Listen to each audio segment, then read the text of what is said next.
Hello, everybody. Thank you very much for joining this second webinar, where we are very pleased to have Radhika Desai with us, a political economist and political scientist at the University of Manitoba, right?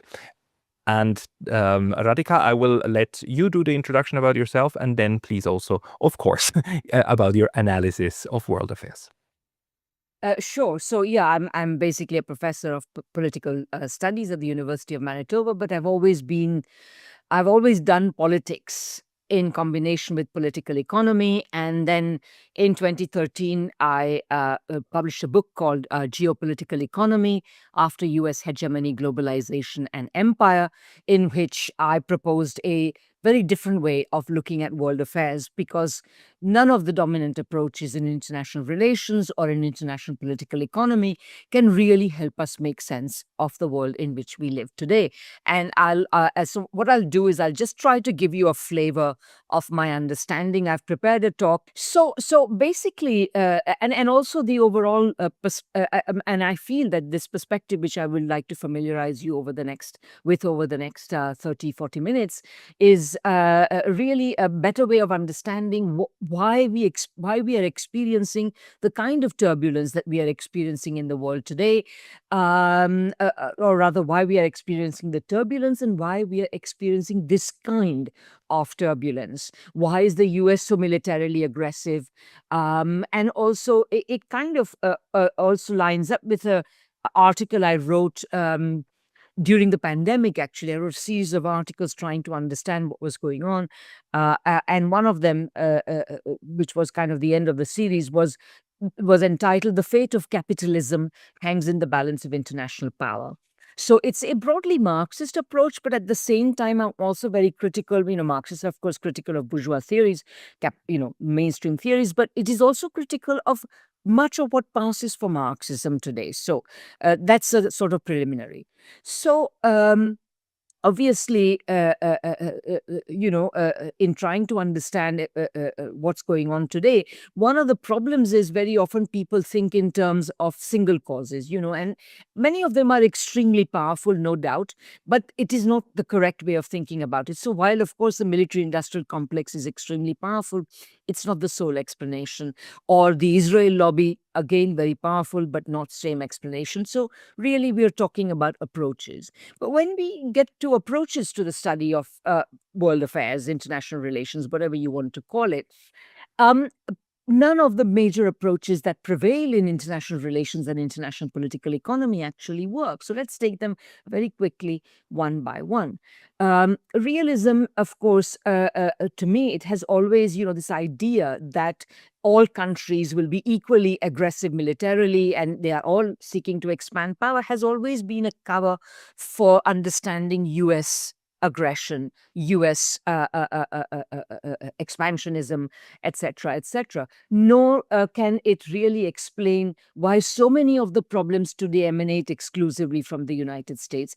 Nor can it explain why, if you actually look at it, the behavior of countries like the Soviet Union or China, which are not capitalist, has in fact been largely defensive. It has not been aggressive in the same way as the US has been. So realism does not work. And it's also a bit of my favorite joke these days is that realism, because it has this notion of national self-interest, which is completely, it does not correspond to anything that motivates foreign policy. So, the states pursue their national interest. But since this does not work, because the national interest is kind of the interest of, say, in the case of the United States, all Americans, whereas, of course, U.S. foreign policy is not animated by the interests of all Americans. It is animated by the interests of a corporate elite. So, it does not work. So then you have to sort of trot out a secondary hypotheses like the IPAC, which is what John Mearsheimer and Stephen Walt did, that there is an Israel lobby, and that's why realism cannot explain what's really going on. So, there are many problems with realism. Next, when you get to liberalism or the globalization thesis, that's simply empirically wrong. I mean, the states have remained important in understanding, what's going on in international relations. So-called globalization has not lifted all boats. Quite frankly, had it done so, we would not be here. We would not have so much to worry about.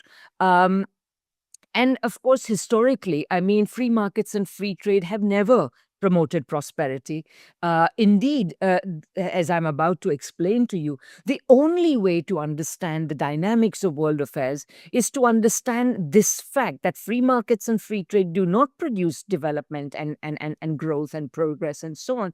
And that instead, it a defensive reaction on the part of states in the form of state directed developmental state type development has been the process through which productive capacity has spread around the world, whether you talk about the industrialization of the United States or Germany or Japan, or later of the Soviet Union or China or any other country. Obviously, there is a huge literature on this by the developmental state theorists that you will be aware of, whether it's Alice Amsden or Robert Wade or Pajun Chang or what have you.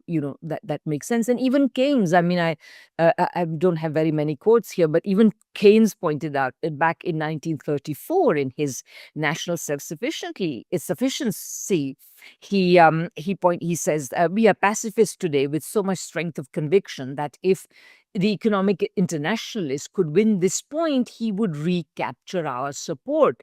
But it does not now seem obvious that a great concentration of national effort on the capture of foreign trade, and the penetration of the country's economic structure by the resources and influence of foreign capitalists, and a close dependence of our own economic life on the fluctuating economic policies of foreign countries are safeguards and assurances for international peace. That is to say, free trade, free markets are not going to lead to international peace. Indeed, he says it is easier in the light of experience. Naturally, he's writing after the outbreak of the First World War. He says it's easy in the light of experience and foresight to argue quite the contrary. So the globalization thesis is simply it's just an assertion of the basic laissez-faire view, and which, as I wish argue, is actually not. It's actually an assertion. It's an ideology of imperialism for reasons I will explain in a second. And then there's this thesis of US hegemony. The US hegemony thesis is also implausible. It cannot explain multipolarity.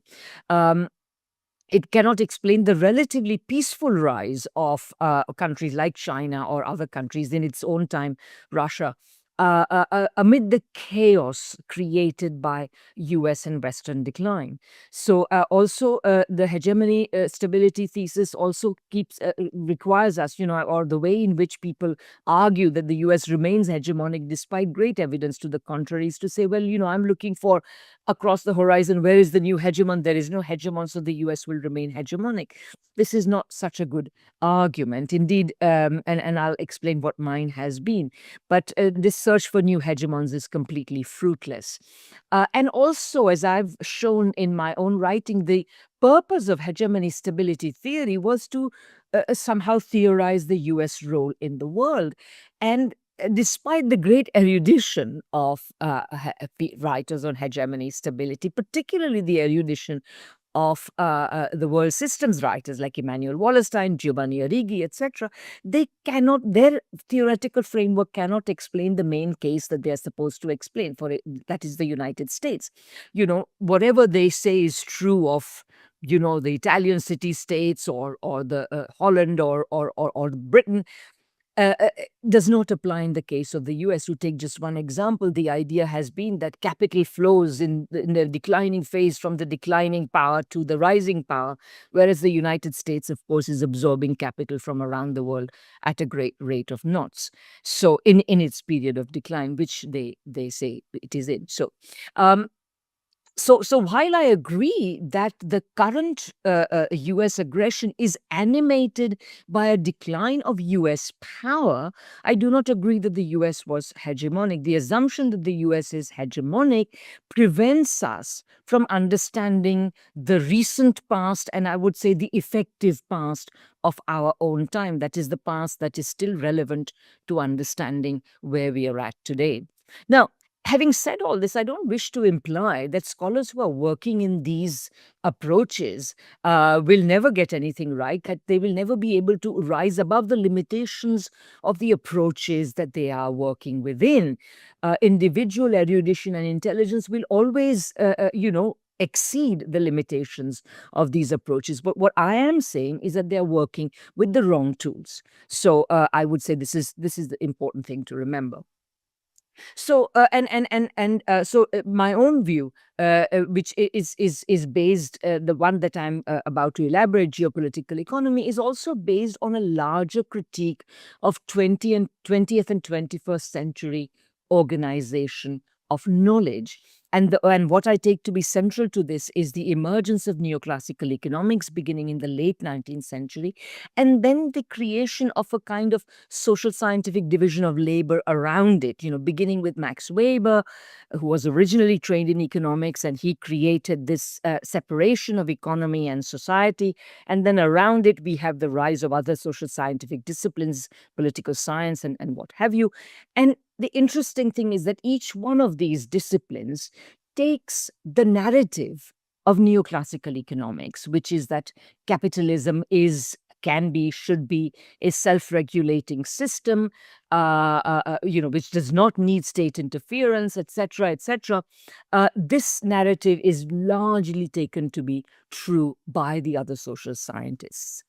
Um, so against this, my approach is historical, it is materialist, it is broadly Marxist, but I underline broadly, because it is also critical of the bulk of what passes for Marxist economics today and the bulk of what is Western Marxism.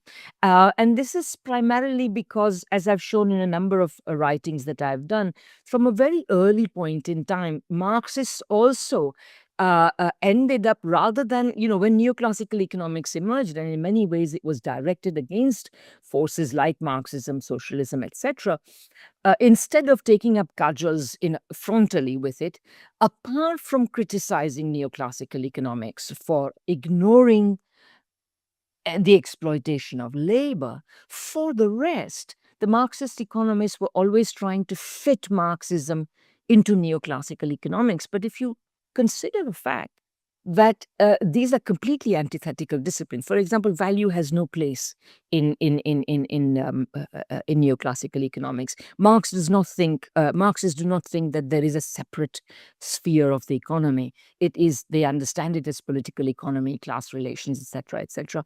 Neoclassical economics is fundamentally ahistorical. Marxism is nothing if not historical. So for all of these reasons, it was never going to work. But of course, because it doesn't work, it's a never-ending endeavor. You keep trying to, one way or the other, you keep trying to fit the two together. So I also part company with the bulk of what passes for Marxism, particularly in the West. So my own argument has been, and I should say that I began writing Geopolitical Economy in order to criticize the globalization thesis. And originally, I was going to criticize the globalization thesis from the point of view of a theory of U.S. hegemony, in the sense that I took that to be true, because I was, as a scholar, I had been very impressed with, as I said, the erudition of particularly world system theorists and so on. So I took some version of hegemony stability theory to be true. But once I began to try to operationalize it in order to use it for a critique of globalization, I realized that it does not hold water. There are as many definitions of hegemony as there are writers, possibly more. And that in the end, so having realized this, I ended up taking, and of course, I also considered hegemony stability, particularly in its world systems version, to be a form of Marxism. But all of these on all of these points, I was disillusioned, and I ended up having to fashion a different approach. So in the end, my work became a critique of what I call cosmopolitan ideologies that say that the world economy is a unified whole, a seamlessly unified whole in which nation states don't matter, free markets and free trade rule. And either it is unified by markets alone, which is the kind of free trade globalization thesis, or it is unified by a leading country, a hegemonic country, but that once you have this hegemony, then it is also a seamlessly unified world economy, and this is exactly what seemed to me to be the problem. So the idea was to understand that this is that these cosmopolitan ideologies are not only not true, but in fact the reason they persist is because they are ideologies of imperialism. The whole purpose of imperialism is, through using these ideologies and, of course, many other instruments, force, policy prescriptions, institutions, etc., is to open up the rest of the world economy to the activities and penetration of metropolitan corporate capital. That is the whole point. That's why you need ideologies of openness, of cosmopolitan ideology, what Friedrich List would have called cosmopolitan ideologies. Okay, so my argument has been, that it's not that the US is hegemonic, not that the US is once hegemonic and is now declining, but that the US was never hegemonic. So though in the early 20th century it began to nurse an ambition, witness to the power of a decline in the power of the UK, it began to nurse the ambition, in the words of one historian, to replace the Britain as the managing segment of the world economy. It never succeeded. Indeed, back then, it also whittled down the ambition. By the early 20th century, warfare was already so costly, expensive, deadly. On top of that, of course, the world had already been divided up by the old imperialist powers. So they were quite explicit. They were not concerned to acquire an empire comparable to Britain's. That was not would not be possible, and this should not be tried. But they would settle for making the dollar the world's money, and so this still. And my argument is that even this whittled down ambition did not succeed, because the dollar essentially was already problematic before 1971. For the simple reason, I'll just take a brief digression here. For the simple, or rather, I'll take a minute to explain why. The sterling's role in the world was not based on its existence as a national currency of Britain. It was possible only because it was an imperial currency. It was possible only because Britain was able to extract surpluses from its non-settler colonies, like India, British India, of course, being the biggest of them, but also other places, Caribbean, Africa, and so on. So it drew surpluses from these countries and then was able to export these surpluses as its famous capital exports to Europe, to the United States, and to its other settler colonies. And so this is also the reason why the period of the sterling standard is a period of the fastest industrialization of these parts of the world. But of course, without an empire the US could not exactly export capital. So it, of course, provided liquidity through deficits. This was subject to the Triffin dilemma, which already became operational by the early 1960s. The US needed to create a gold pool in order to keep the dollar's gold backing. During the 60s, it tried every possible expedient to try to keep this backing. This failed. 71, the backing had to be taken away. And since then, it is my thesis that what looks like a continuous dollar hegemony has actually relied on a series of financializations, expansions of purely financial activity in order to expansion of purely financial activity in dollars in order to create a financial demand for dollars, which would counteract the Triffin dilemma. And I will come to why this system is now reaching its limits in a couple of minutes, in a few minutes.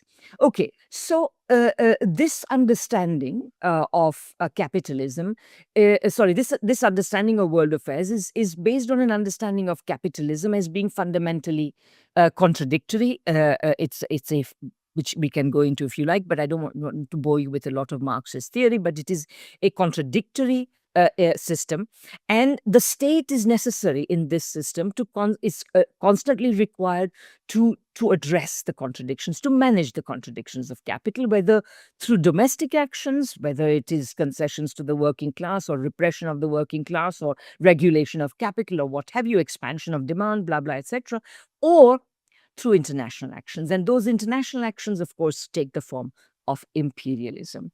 It is an account of international relations which is specific to the age of capital, and therefore it does not, talk about Thucydides or what have you. You have to understand that capitalism, the age of capital, has its own dynamics in international relations. It is not easily comparable to other social formations.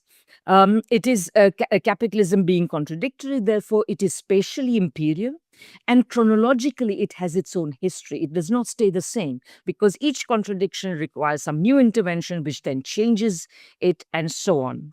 Yeah, so it changes it historically, and so the state is central to the management of this. So there is never a seamless world economy. There are always national economies which are connected, of course, with other economies, but it is the character of these connections we have to understand. We cannot just assume that there is globalization, etc.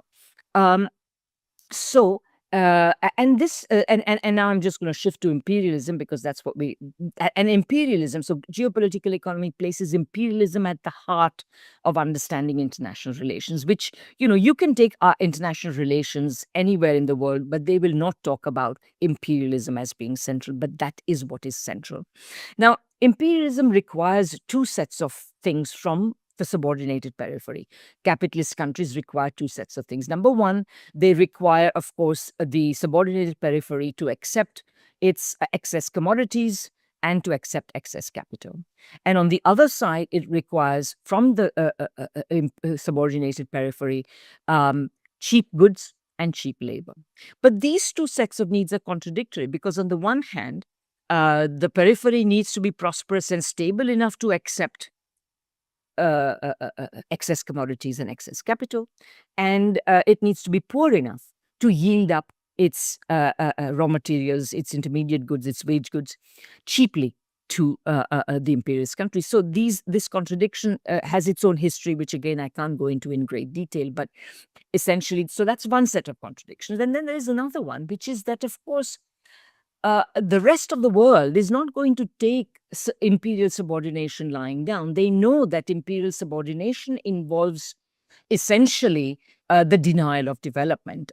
So, for example, countries like the United States or Germany were very explicit in their phase of industrialization that they were going to undertake state-directed industrialization precisely because they did not wish to remain agricultural appendages of the UK.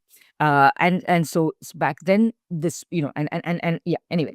And this is also, of course, what it happens today when we look at successful instances of development elsewhere in the world.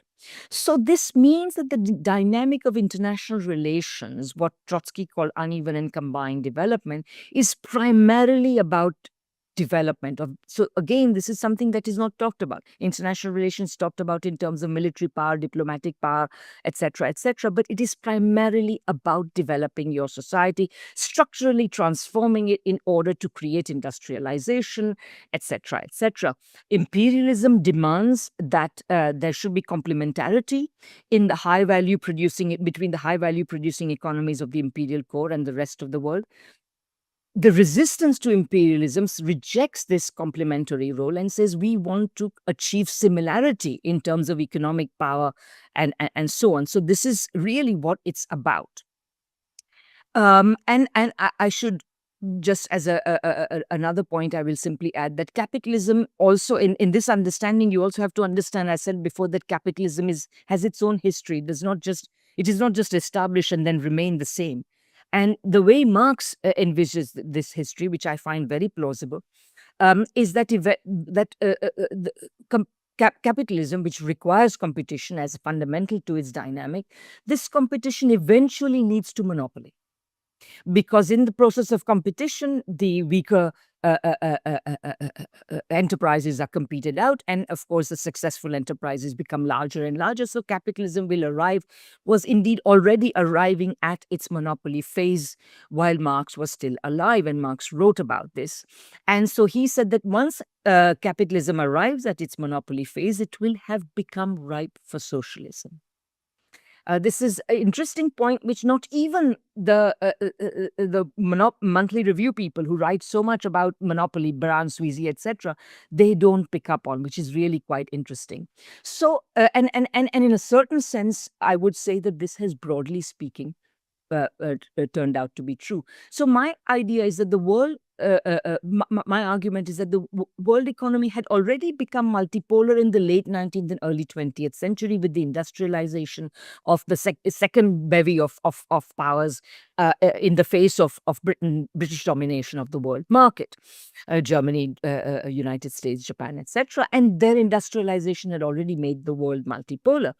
Their industrialization could still be capitalist because there were still colonies to be had, essentially.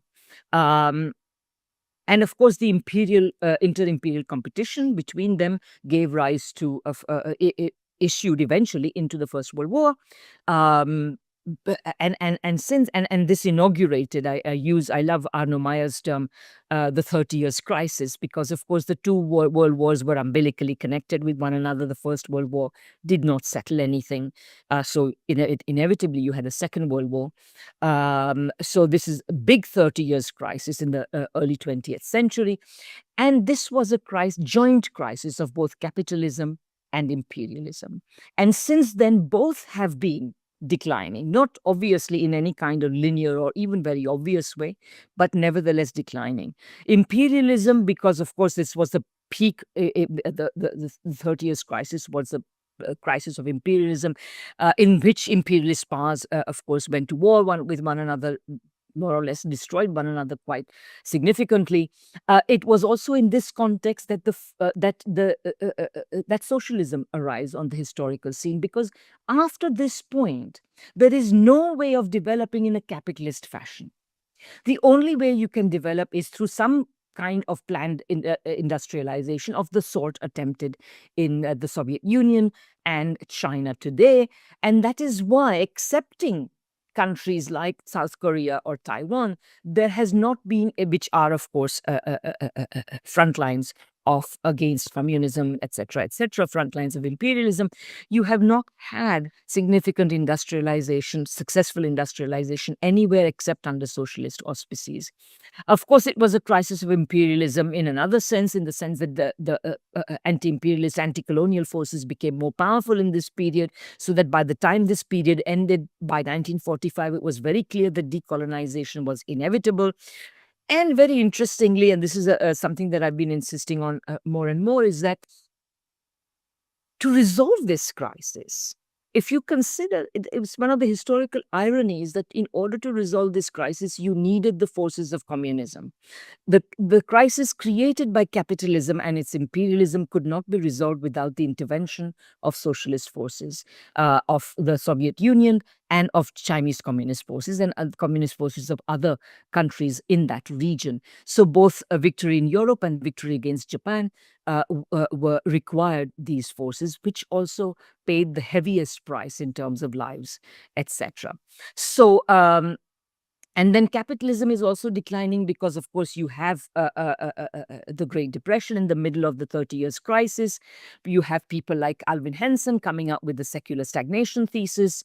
Writers like Keynes, Polanyi, all thought that at the end of the Second World War, the world would take a decisive turn to the left. Hayek was afraid of the same thing, and he writes his Road to Serfdom to forestall this. But then people think that, the golden age of capitalism essentially, negates these fears, negates these expectations. You had this, capitalism has regained its mojo, etc. But I would refute that. The golden age growth is takes into account the growth of the whole world. And in this period, the socialist countries grew at a very fast clip. The Soviet Union, China grew at a very fast clip. The developing countries were also growing because they were all undertaking some or the other kind of left-leaning a project of national autonomous development. And in the first world countries, as Eric Hobsbawm pointed out, the boom was, or rather, in the first world countries, welfare states had been created. States committed themselves to Keynesian macroeconomic management and so on, all of which created the conditions for the boom. And these reforms, the welfare state and so on, were reforms that, as Hobsbawm pointed out, would have been rejected as socialist even in the past, but they had to be undertaken because capitalism was weakened, working classes were strengthened, anti-imperialist forces were strengthened in this period, and this required that to happen. Of course, the underlying system in the first world countries still remained capitalist, and as is its wont, it ran into crisis 2 or 3 decades later. You had this big crisis of stagnation, crisis of profitability, crisis of imperialism, as shown by the rise of inflation, and many other elements to it. A declining profitability, demand saturation, in my view, was of course a very big part of it. And I don't want to go into it in great detail, and I'm nearly at an end. So essentially, what I want to argue is that in this context, what we are okay, so neoliberalism is adopted as the way out of the crisis, but neoliberalism itself is ultimately, in my view, one of the biggest frauds. I mean, neoclassical economics, because neoclassical economics has very little to say about monopoly. Even though it is born at a time when capitalism has become monopoly. It talks about competition, it talks about free markets, but when you give freedom to a senile monopoly, capitalism, what you are not going to get the restoration of the growth dynamic, which is what we were told would happen if you gave capital more freedoms, as it was given in the last 45 years. What you get is the increasing demonstration or increasing manifestation of the vices of monopoly, rentierism, lack of investment, slow growth, financialization above all. So we have been witnessing all of this. And of course, the financialization, particularly in the US and the UK, was of course very systematically necessary also for the dollar system to function. So what we have today is that this whole system is reaching an impasse. The dollar system, it seems to me, is reaching a point where financializations are themselves, but the financialization strategy itself has been endangered by the rise of inflation. So the Federal Reserve is in a dilemma. Should it attack inflation by raising interest rates like Volcker did?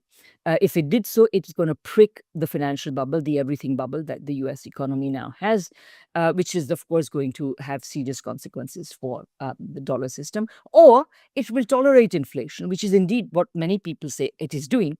And if it does so, then the dollar will be eroded by that means. So what you have, and of course, for the last 20, 25 years, certainly in the new century, possibly going back to the Clinton years as well, really since the end of the Soviet Union, the United States has been also pursuing a policy of militarism as a replacement for the fact that its economic power is not sufficiently attractive to compel other countries to line up with it. So militarism is replacing economic power. Today, resistance is coming primarily from China and Russia. I would say that I used to talk about multipolarity a lot more, but I think we might actually be seeing a new kind of bipolarity, particularly because other countries like India or Brazil or South Africa, etc., they seem not to be capable of following an anti-neoliberal set of policies sufficiently strongly to continue their growth, but we will see what happens. So really, of course, so anyway, that's the situation we are at. It seems to me we are looking at a kind of a situation in which, as I said that in my title, that the fate of capitalism now hangs in the balance of international power. So I hope I've given you some account of the way I think about these things, and I really would look forward to your questions and comments. Thank you. Thank you very much, Radhika. That was a lot of information, but if I take it at the core, it's the economic structure, the socio-economic structure that is ultimately responsible for how we see then geoeconomics and geopolitics also develop. So focus on the economy first, then you understand how the developments, the political developments have to follow, right?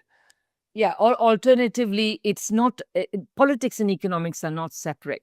You have to have a political economy and a geopolitical economy account. So within that, of course, you may focus on the organization of material life, which you may call the economy. But of course, there is no such thing as the economy separate from the rest of society. But yes. So that's why I use the expression political economy and geopolitical economy. And I don't like either geopolitics or geoeconomics, which is the term that Edward Luttwak invented back in the early 90s, I believe. But yeah. Then let's open the floor, and maybe can I ask Jeffrey, the other economist on our panel, to maybe give your thoughts and questions? Great. Well, thank you very much, Radhika. And it's very stimulating, and I like very much parts of it, and other parts I have both questions and somewhat disagreements with. I really like your your statement that realism is really a theory about U.S. aggression, because I think that this is actually in its deep sense, realism is a theory about British and American behavior. It is not a universal theory, and it says countries are just inherently violent because they are inherently violent, both the British and the Americans, and so it's a kind of projection of how the U.S. behaves, to say that inevitably there will be violence, therefore we will be violent. So I agree. I agree very much with this. I'm not sure about some of the other definitions. I agree also with your critique very much. I think it's vital, of the hegemonic stability theory, because this is a claim that only a hegemon can provide a global order. So we need a Pax Britannica or a Pax Americana or chaos. And I agree completely with that. It's very self-serving if you happen to be the hegemon to say that it's you or the deluge and that there's nothing else afterwards. And I think it is demonstrably false. I'm not sure about definitions of liberalism, whether it is taken to mean that states disappear. And I'm a little bit, I actually am rather fundamentally more optimistic about the role of international markets in helping what I would say is a broad phenomenon of catching up economic growth. So markets don't work when they are absolutely managed by a dominant power for the sake of extraction. They could be called markets, but it's a form of extraction, and that's what imperialism is, after all. You don't expect your colony to develop. You extract from your colony. And we need a clear theory of imperialism as an economic phenomenon, not only as a political phenomenon, to understand how the extraction works and what the imperial power does. And so if you observe during the period of imperialism that colonies did not grow, to my mind, that's not a contradiction to the idea that markets internationally can be a mechanism for growth. It's a reflection of the very purpose of imperialism, which is extraction. And extraction works in a number of ways. You don't build industry locally. You don't educate the population locally. You make sure that there are not mechanisms where your colony is going to become so self-aware and so powerful that it kicks out the imperial power. And so in that sense, markets are no guarantee. They're not even markets, really, but they look like markets. They're managed by companies. There's trade. But it's not really the only kind of market, and markets aren't inherently exploitative. It depends on their structure and management. I believe, for example, that China's growth after 1980 depended heavily on international markets, and that there was a benign period of about 30 years where the United States, either out of naivete or ideology or the interests of the corporate class, which was making a lot of money on investing in China, enabled China to have export-led growth. And without that, it would have been very hard to do within China itself. And I think, broadly speaking, again, I'm generalizing over 1,000 caveats and footnotes and so forth,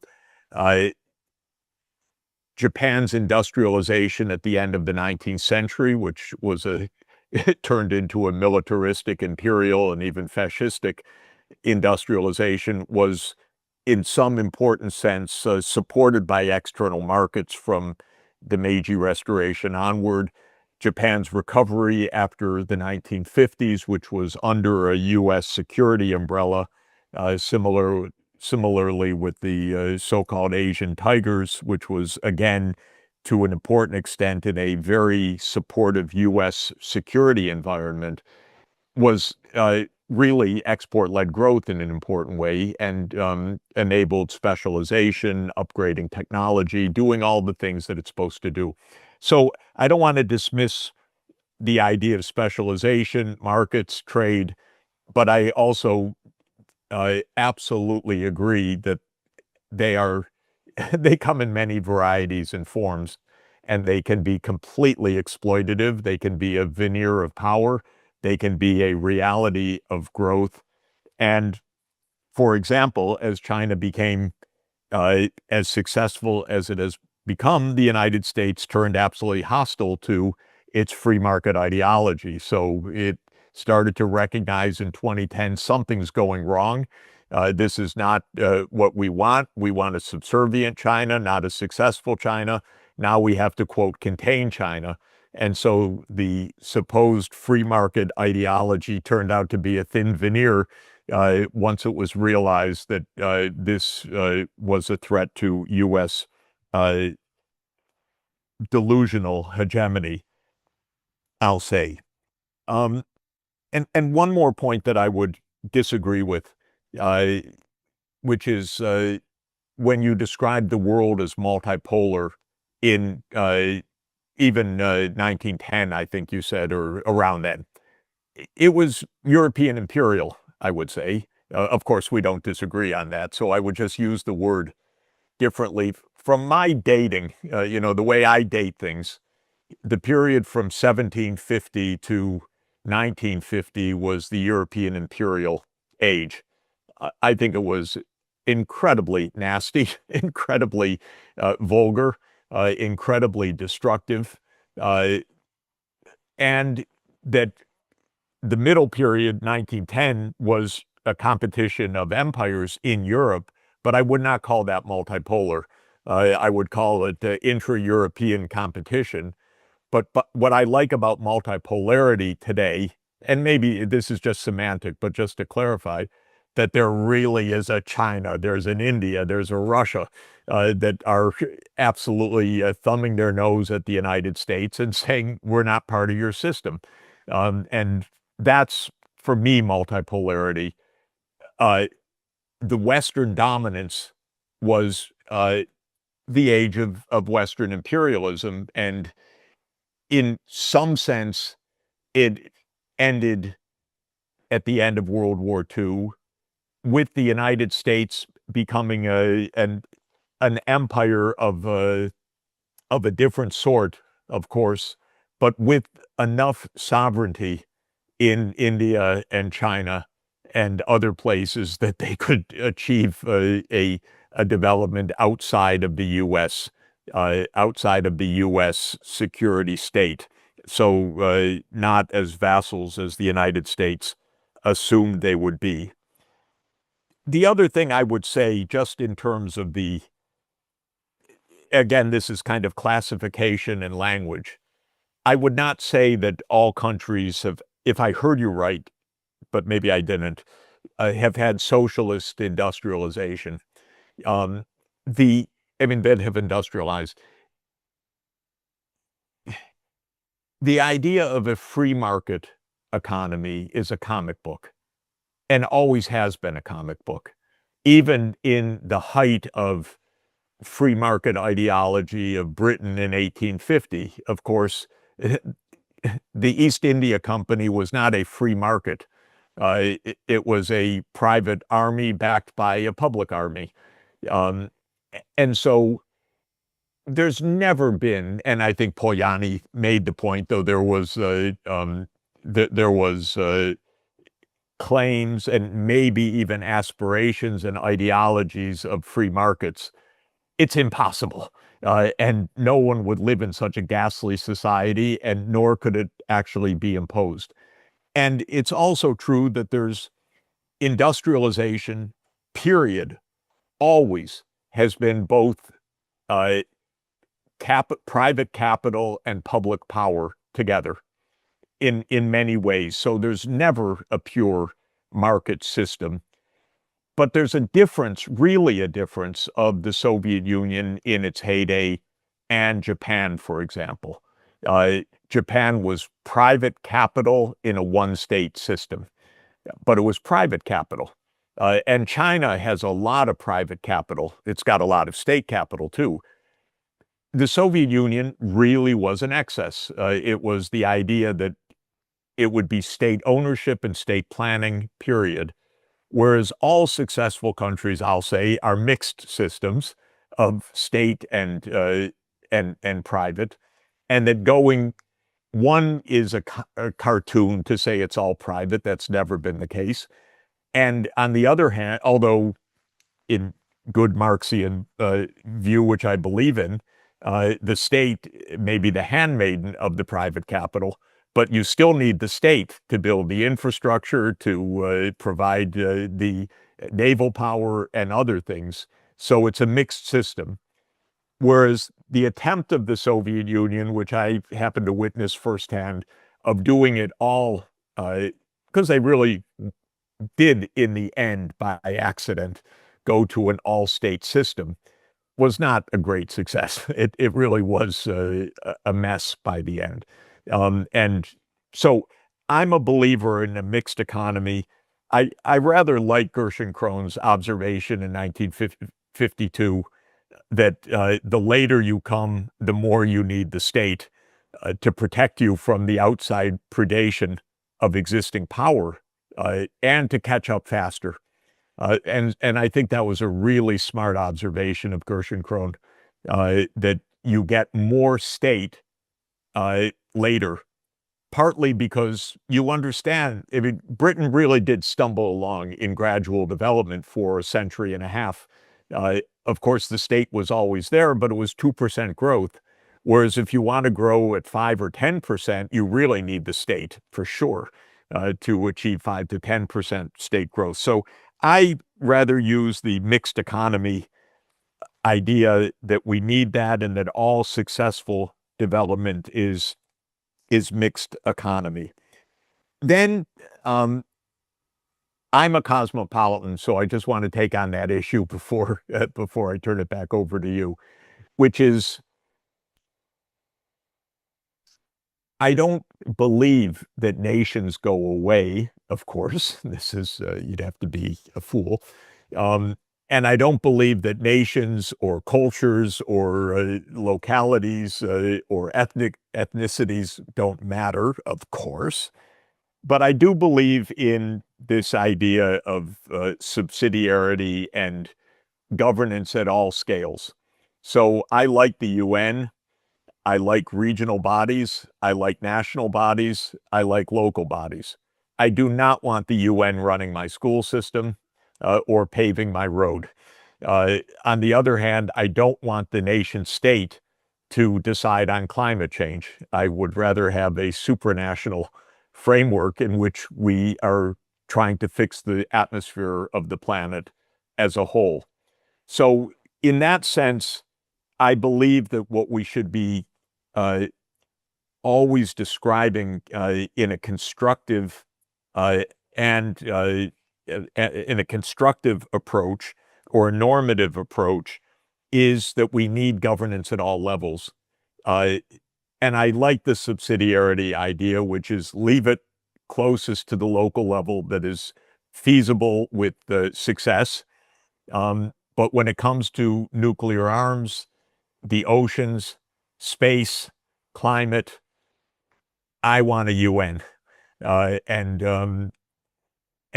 so I want to make sure that we have that. I'm not sure I understand. I mean, there's a phrase that's used every day that I literally, I don't mean it just in an argumentative sense. I literally don't know what people mean about that they hate the globalists or the globalist critique, because this is part of both left and right. In one sense, I'm a globalist because I work for the UN every day without pay, but I work for the UN every day because I believe it's absolutely vital. But I'm also a localist too, because most of life is not going to be determined by at a global level, nor should it be. And the attack on globalism seems to mean many, many things. We don't want the UN to tell us what to do. We don't want the UN black helicopters. We don't want the UN imposing LGBTQ on us, which is the right-wing critique. I don't know exactly, but I don't like the term because I don't know if they mean. I mean, I think they mean no global governance, which I think is impossible in our interconnected world and would be completely destructive if we went the madman course of Donald Trump. So I think my bottom line is, I think I agree with you on almost everything except maybe definitions, but maybe not. I'm not sure if there are differences that are at the core of this or whether it's categories and language. So let me end there. Then Radhika, please. Sure. I mean, gosh, you've said so many really interesting things, and I actually think that we may end up at the end of this agreeing that most, if not all, our differences are about terms. So let me just focus. I mean, I'm really glad you like some of what I said, which is A lot. Yes.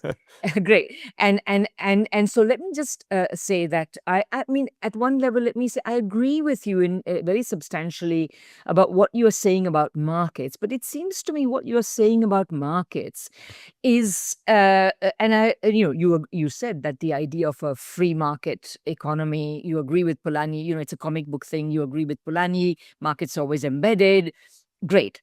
We are completely agreed on that. So what you're saying is that markets will work provided they are properly managed by states for competition, for also in serviced by markets in terms of the provision of education, etc. Even industrial policy, you're not averse to that, etc. And of course, List himself was quite clear that the purpose of industrial policy, the purpose of state-directed development would be to enable a given country to go over that initial hump of industrialization, but eventually to join the world market, etc. So I think that, and I'm not necessarily opposed to that. I think free trade is only problematic if one country is producing computers and another country is producing bananas. But if one country is producing computers and another is producing TVs or whatever at an equal technological level, then there's like trade within most of the EU, not all though, because there's also the Germany-Greece type problem. But anyway, you get my point. I mean, so we're fine with that. So I think, the gist of what you're saying, okay, then you said Japan's industrialization was supported by markets. Of course.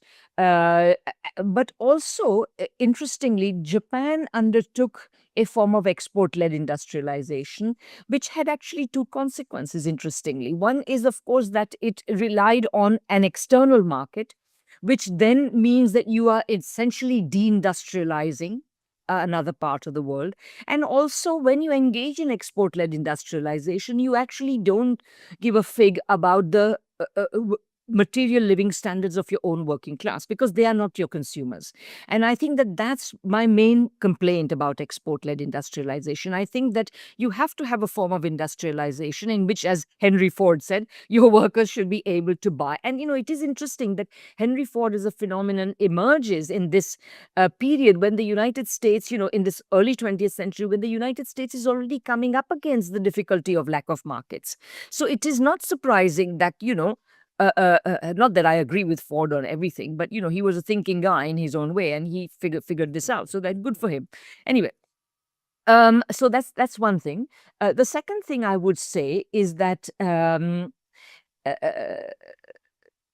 yes, Marx. You see, there is a very interesting interesting relation between markets and planning.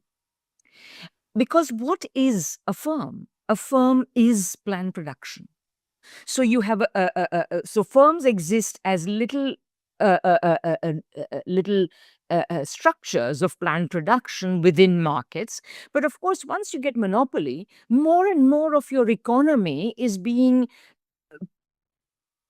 planned production under the authority of private capitalists. And at that, which is part of what Marx meant, that when you come to monopoly, the country will become ripe for socialism. Because if you have planned production, then why leave it under private control? Why not put it under public control? Why not put it under democratic control? Why shouldn't workers take it over? Because it is ridiculous that it should take place under. And of course, when it takes place under the authority of private capital, it can be not only oppressive to workers, but it is also prone to rentierism, etc., etc. So for all of those reasons, there is absolutely no reason. And of course, today with information and communication technology, what you have is that these companies can plan extremely intricately. We all know about how, Walmart can plan exactly how many bottles of which shampoo need to be on which shelf of which store at what time. They have all these feedback loops of information. Well, you know what? That makes planning more possible in a democratic context. So that we should be able, and there's lots been written about this, which I only know that it has been written, and I know some of it. I haven't done a great study of it, but I think that this fundamental point is correct, that ICT actually enables us to plan better than ever, which is not to say that it is in fact one of the ironies that the Soviet Union disintegrated just when this kind of technology was coming online. I mean, just imagine that the astonishing industrialization was undertaken without availability of such such information technology. By the 1930s, the Soviet Union had become the second industrial power in the world. They continued to plan the economy, not perhaps very well. I mean, we've all read our Alec Nov, and we know what went wrong and so on. But fine, but they did manage to do a pretty darn good job, considering everything. And they gave Soviet citizens a standard of living which was at least roughly comparable to Western levels. And I think that is quite an astonishing achievement. And by the way, one thing I didn't manage to say here is that the form of industrialization that would take place after the early 20th century would have to be fundamentally different, because unless it was taking place under the umbrella of imperialism, as it did in South Korea or Taiwan, it would be different in three ways. It would have to, number one, take place from a position to which the country has been set back by imperialism, which is not the case for the European countries. It would have to take place without the privilege of imperialism, because, and this is a long discussion, but essentially the agricultures of these countries would have to pay the price of industrialization. And and there should be a way of managing to do it in a way that anyway, it has led to problems in both China and Russia, as we know. But this is without the privilege of imperialism. And number three, in the teeth of imperialist resistance. So and also one may add one other thing, which is that they would not have the safety valve of exporting excess populations to the rest of the world, which the Europeans did. So so in all of these ways, the industrialization and development of the rest of the world would have to be different.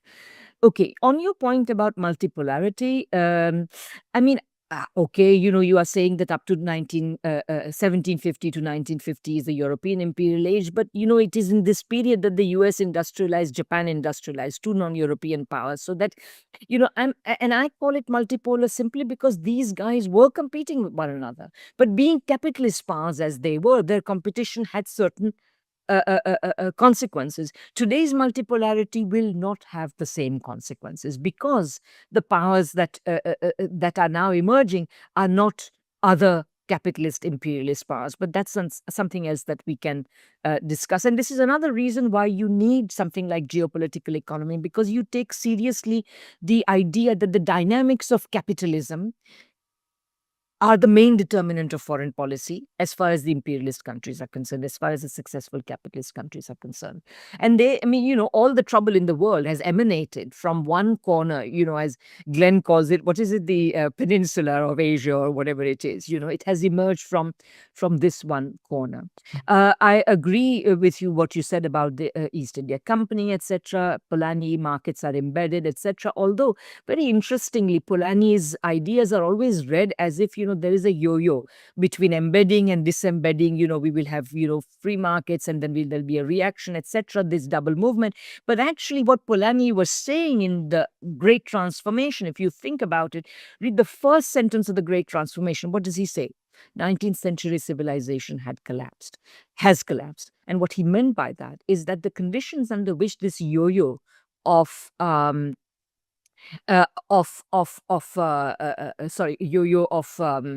embedding and disembedding, the double movement, that double movement will not occur. Now, what we need, Polanyi was saying, is we need some kind of socialism. That's what he was saying in 44.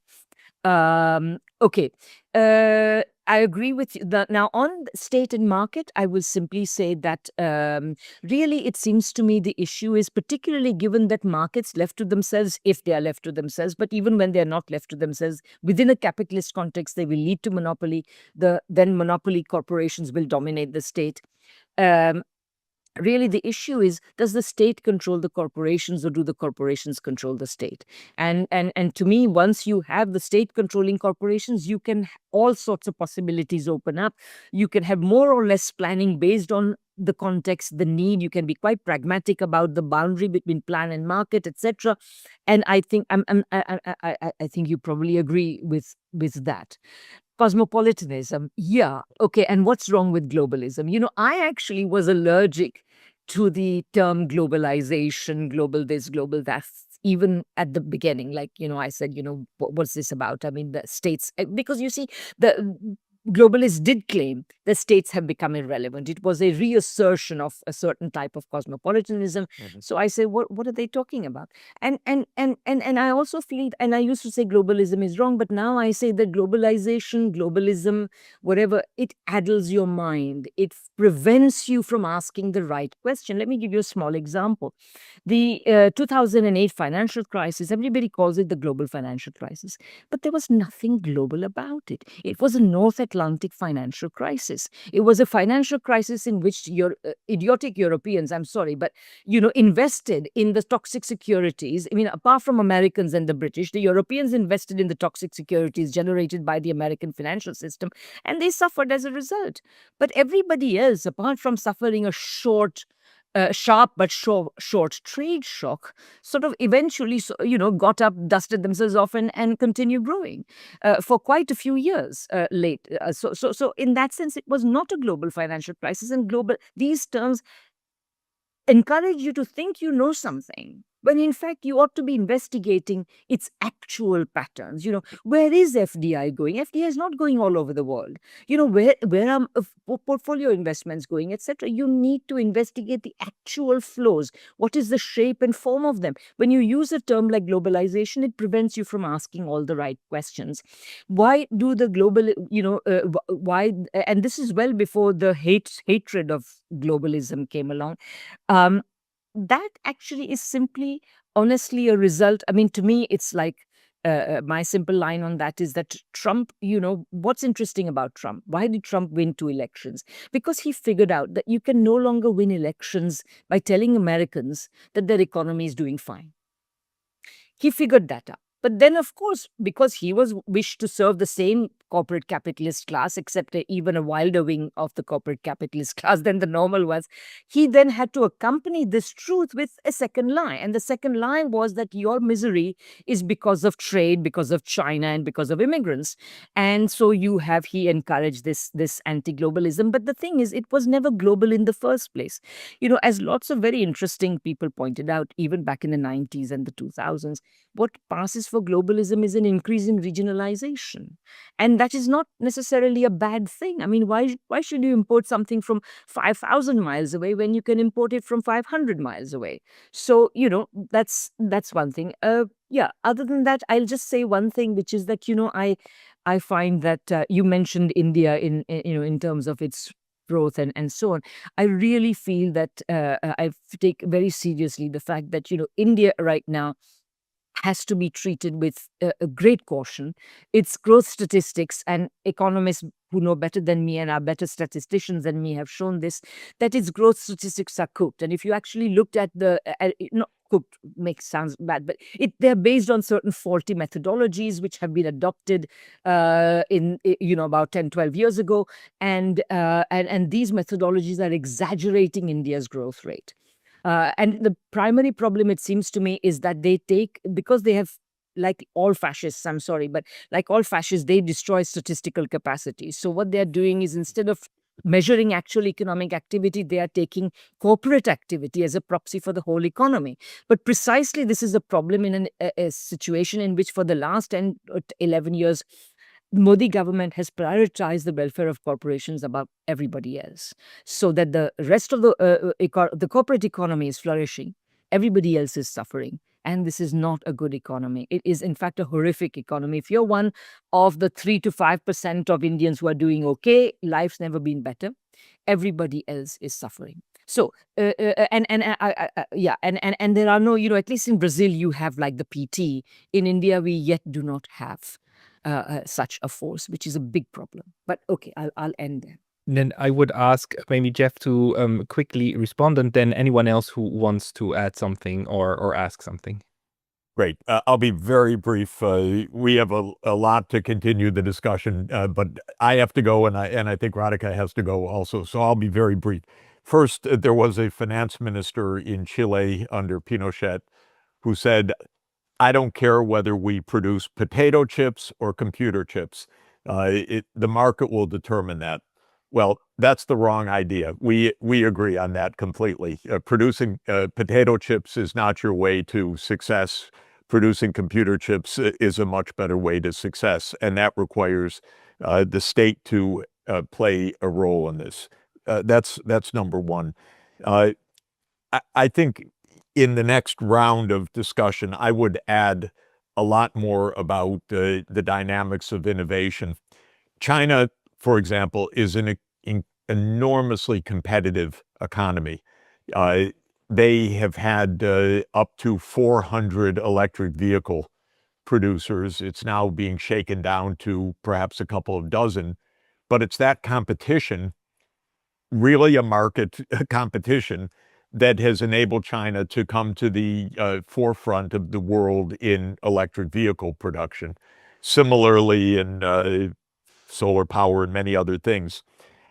I do think that innovation is linked to market competition in an interesting way, and that state enterprises, which are a Walmart or a whatever, but run by the state, as a service provider and as a planner, probably misses something about the dynamism of innovation, which I take to be absolutely key in first the nature of advanced, a high-income economy like China or the United States, and a feature of the economic structure that the Soviet system, for example, did not generate, other than in the military sector, which was very specific, but it was not a broadly innovative society, but it was very successful in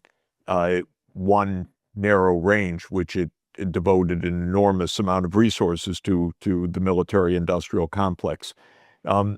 and I would link that to the question of living standards and so forth. Just to say 2 points that I want to agree on in closing. It's very important to understand that late industrialization came in the context of either a permissive or a negative force from the prevailing powers.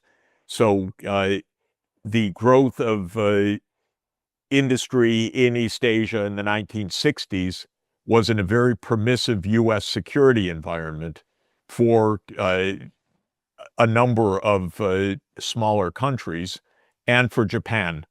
And when the United States opposed industrialization, it was able to absolutely harm a would-be late industrializer. And that goes back 200 years of the point that that imperialist powers or dominant powers can frustrate countries that want their place in the sun. And this is very important, and it remains true until today.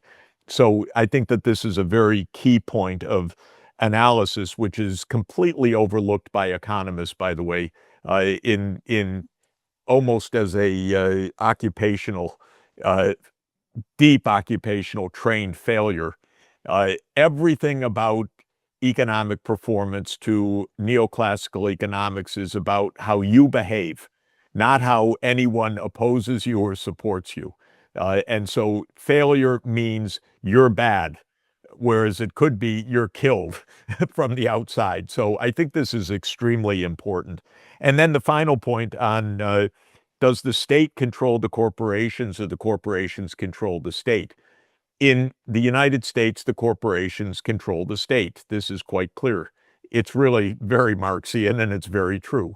In the so-called Marxist state of China, well, it's whatever, maybe the socialist or the communist state, the state controls the corporations. If it leans too hard, it will do damage. So it is preventing the takeover of the state by some large tech companies, something like that. But it's been pretty deft at not crushing the private companies either. And I think that that's the skill. The skill is not to have a state governed by private companies, but also not to kill the private companies and their capacity to innovate. And I think China has done the best of this of all the major economies in the last 40 years.